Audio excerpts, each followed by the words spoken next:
So I was born in the Baptist Church. I grew up in the United Church. Yeah. As a young adult, I became a Roman Catholic because I just loved the liturgy, but I also thought there was a deep richness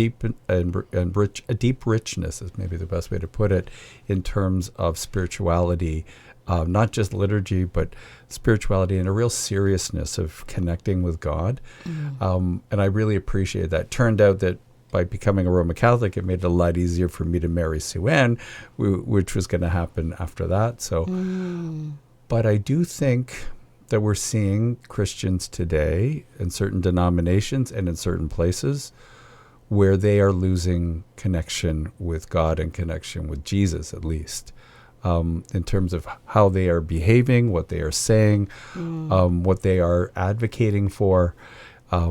And there's different ways to describe it. Certainly in certain parts of the world, Christian nationalism is surfacing in a way that's really disturbing. Yes. Half of people who voted in the last election for, the Conservative Party, say that they would support that kind of, system of rule, and it's very disturbing. Well, what do you mean though? Like, let's be specific, because there are some people who may not know what you mean specifically in terms of following in the footsteps of Jesus and what Jesus stood for and what we say Jesus stands for. It's very different. It can be very, very different. Yes. Do you want to start? So my understanding of Jesus is that he was a Jewish man living in a Jewish community, but under Roman rule. And he began his teaching ministry, which called people to care for the poor, to look after the vulnerable, to forgive everyone, to practice nonviolence. To welcome the stranger. Yeah. And he and his family knew about that, right? They were refugees twice. They were outsiders. Yes. He constantly was, telling his disciples to care for people who were other and different. And the only time when he seems to lose a theological argument in the entire Gospels is to a Gentile woman who points out to him that she is also God's child, right? I'd like to think he knew that and that he was just sort of going along with it so that it would be a teaching moment for everyone around him. But the way it is written, it makes it sound like a real aha moment for Jesus too. Oh, right, I'm not here just for Jewish people. I'm here for everybody. So he demonstrates for us, we see this in the Gospels, we certainly see this in Paul's letters, where everyone ends up being included by Jesus and by Jesus' teachings. But that's not what we see among all Christians right now.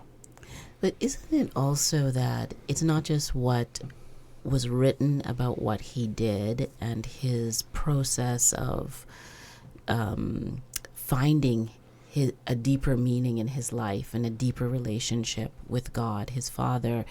It was also the process of suffering. It was the process of being a witness and a friend to people in their suffering that also changed him, right? And I think about that, and then I think about how we're living together as human beings, and when we are not, when we can't hold space for other people's suffering or be with them, we also miss the ability to become something else because we are suffering too, right? Like that suffering also has its own aim. So I think there's a sacredness to those moments of struggle and pain, whether they're our own or whether they're somebody else's. I don't for a minute think that God causes us to experience pain, but we live in a world with kind of sharp edges and where people can make decisions that cause harm to others, and where natural things happen that can be harmful. And I think when we go through those things together, we learn from each other. And we learn from the sacredness within ourselves and within our friends and neighbors.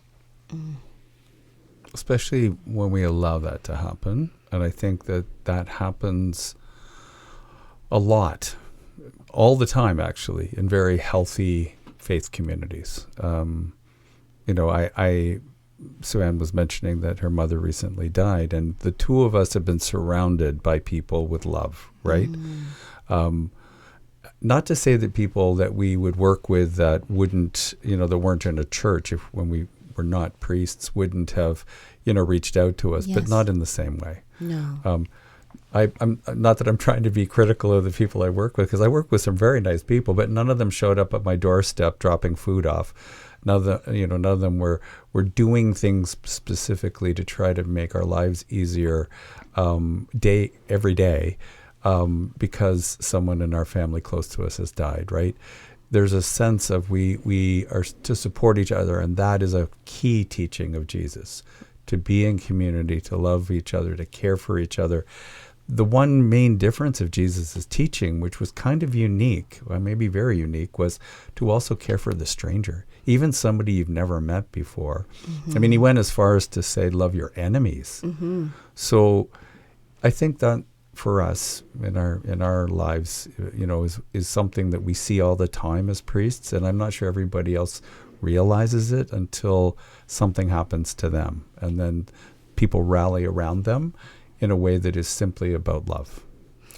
How do you cope with the constant engagement with suffering as priest? I mean, there's the Sunday, which that's your big show, right?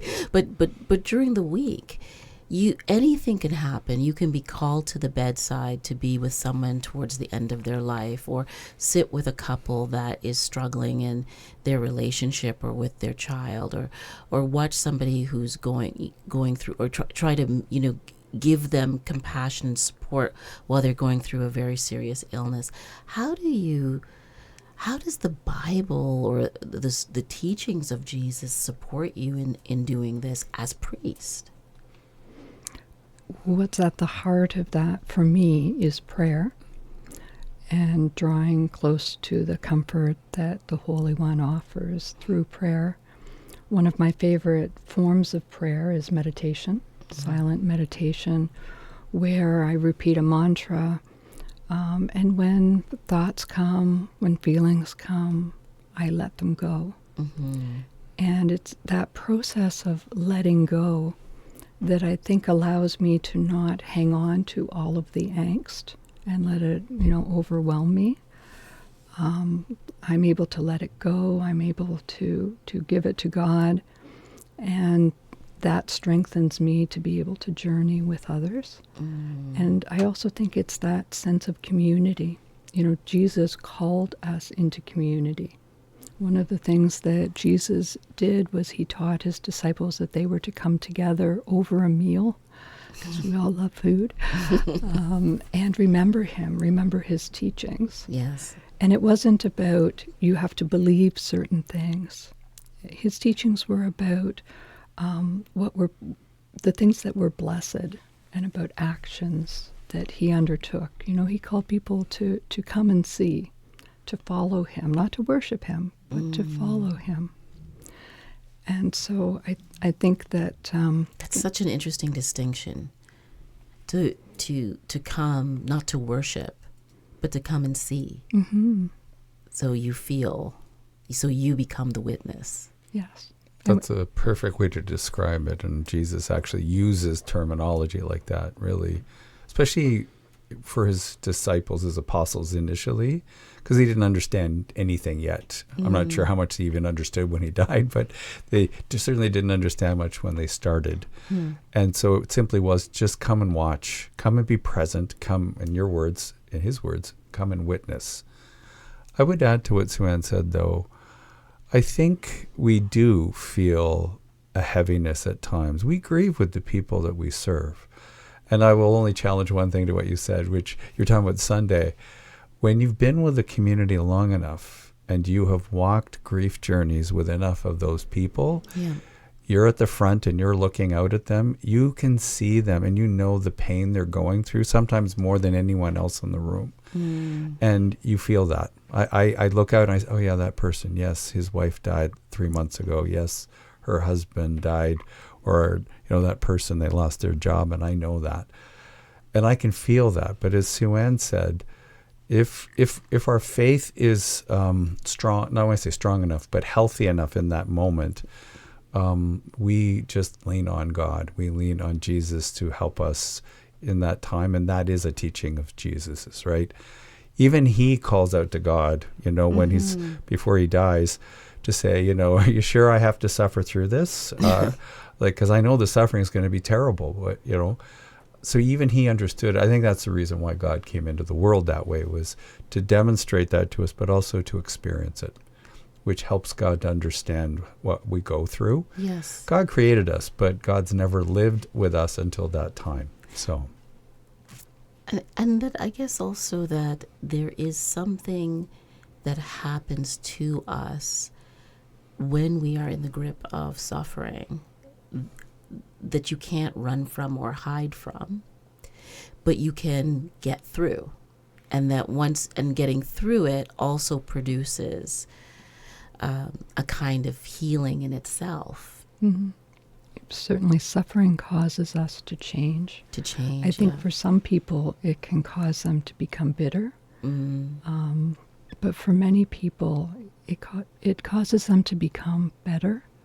And I think that particularly happens when in the midst of our suffering, we reach out to others. We take care of others, and we don't turn all of our attention to ourselves, but we recognize others are experiencing this too, and how can I make their journey better, their life lighter, and bring light into their world. Jeff, you were going to jump in. No, I just was going to add, and Jesus actually tells us that we're blessed by suffering, not because Jesus enjoys watching us suffer. We know that because there are many stories where Jesus alleviates the suffering of others, and it is even described in those stories how he is suffering, watching them suffer, right? The story of him and Lazarus, he's crying because his friend has suffered and has died, right? So he's feeling that too.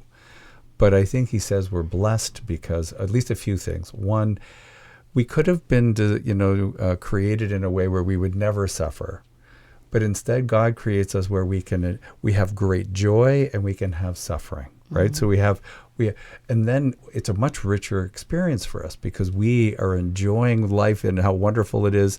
So even at the time when we were, sitting with Sue's mom and she was dying and it was very painful to be there and to experience that, we have, children sending us pictures and videos of grandchildren, her great-grandchildren, and you can't not smile when you see these things. You have to experience joy. You're experiencing the joy of new life and, their joy. And she would have as well, right? If, when she was able to. So I think Jesus is telling us we are blessed because through that experience of suffering, like Sue-Ann said, we are supported by others, and then it can be our turn to support someone else. And I think we've talked in previous episodes about what we call altruism, this idea of helping others helps us to feel good. Well, God made us that way, right? Or we are designed that way because it I think, so that we would want to help others, right?